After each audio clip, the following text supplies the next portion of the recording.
CNN, more than 9,200 healthcare workers have been infected with COVID-19, the U.S. Centers for Disease Control and Prevention has found in its first look at the issue. The number is likely an underestimate, since most reports of coronavirus cases don't include whether the person worked in healthcare. This national surveillance article spotlights the large number of healthcare personnel already infected with COVID-19, said Dr. Ann Schuchat, Principal Deputy Director of the CDC.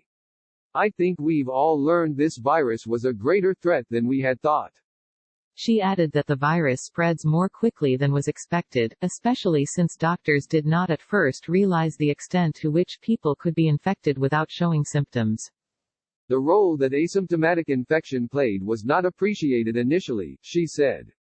I think this virus spread more rapidly and more furtively than we may have understood initially.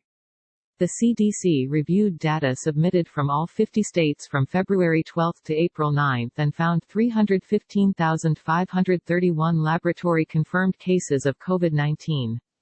Of those cases, 9,282 were clearly identified as healthcare workers. That is likely an underestimate for two reasons. 1. The CDC estimate of total cases might be low. According to the Johns Hopkins Coronavirus Resource Center, 460,000 people in the U.S. were infected during the CDC's timeframe, considerably higher than the CDC's estimate of 315,531. 2. More than 80% of the CDC records didn't indicate whether the person was a healthcare worker. In the report, only 3% of reported cases nationally were among healthcare workers. The authors note that in states with more complete accounting for whether the case was a healthcare workers accounted for 11% of cases. Some of the healthcare workers became infected at work, and others at home or out in the community.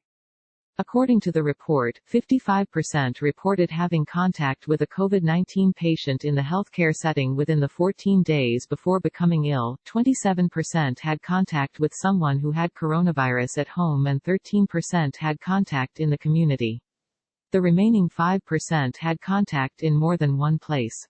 Among the healthcare workers who had coronavirus, 90% were not hospitalized. Still, there were 184 admissions to the intensive care unit and 27 died. Schuchat added that it was important to focus on making sure that healthcare workers have the protective equipment they need, and that workers need to remain vigilant. As fatigue sets in and as new folks enter pool of workers, we really need to reinforce how important infection control is to protect the workers and protect the patients, she said.